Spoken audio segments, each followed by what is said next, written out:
বাজারে এখন প্রচুর কমলা পাওয়া যাচ্ছে, দামটাও বেশ সস্তা। কমলা আমার খুবই প্রিয় একটা ফল। আপনারা যদি বলেন যে আমার সবচেয়ে প্রিয় ফল কোনটি,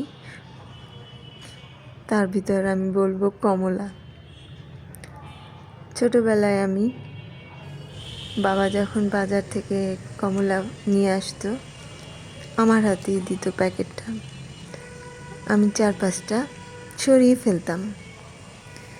সেটা রাতের বেলা সবাই যখন ঘুমিয়ে যেতাম বা শুয়ে পড়তাম, আমি লেপের নিচে সেই কমলাগুলো আস্তে আস্তে করে খেয়ে ফেলতাম। সবাই বুঝতো, সবাই টের পেত, কিন্তু কিচ্ছু বলতো না। আমার বাবা সব সময় জানতো যে আমি কমলা পছন্দ করি, সেজন্য সে ভাগ করার সময়ও সবচেয়ে বেশি আমাকে আবার ভাগটাও দিত। আমি আজ একসাথে 1 কেজি কমলা খেয়ে উঠেছি। কেউ বিশ্বাস করুন আর নাই করুন, আমি একই টাইমে বসে এক টেবিলে এক বৈঠকে 1 কেজি কমলা খেয়েছি। কমলা খেয়ে কমলার খোসাগুলো আমি কিন্তু ফেলে দেই না, সেগুলো নর্মাল টেম্পারেচারে চুকিয়ে রেখে দেই।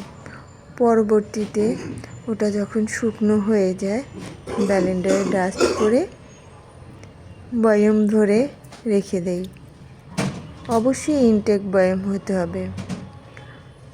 ওটা আমি রান্নাঘরের কাজে লাগাই, যেমন গ্যাসের চুলা পরিষ্কার করার সময়।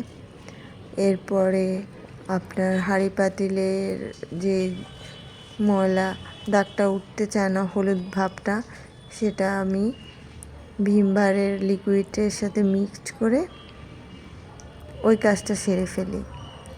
রূপচর্চার কাজেও এটা কিন্তু ইউজ করি। সাধারণত আমি রূপচর্চা করিই না, কিন্তু মাঝে মাঝে কমলার ছোলাটা পায়ে ঘষি, হাতে ঘষি।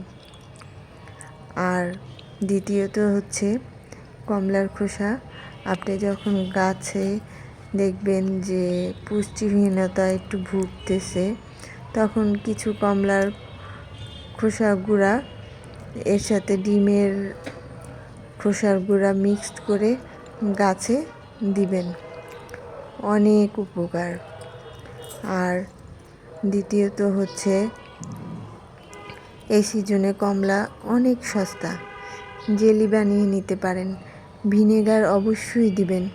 কমলার রসটা লিকুইড করে ওর সাথে ভিনেগার এবং চিনি মিক্সড করে আপনি জেলি তৈরি করে নেন। অনায়াসে 6 মাস ফ্রিজে রেখে এটা সকালে ব্রেকফাস্টে ব্রেডের সাথে মিলিয়ে ইজি পরিবেশন করতে পারবেন। ভালো থাকবেন, কমলা খাবেন।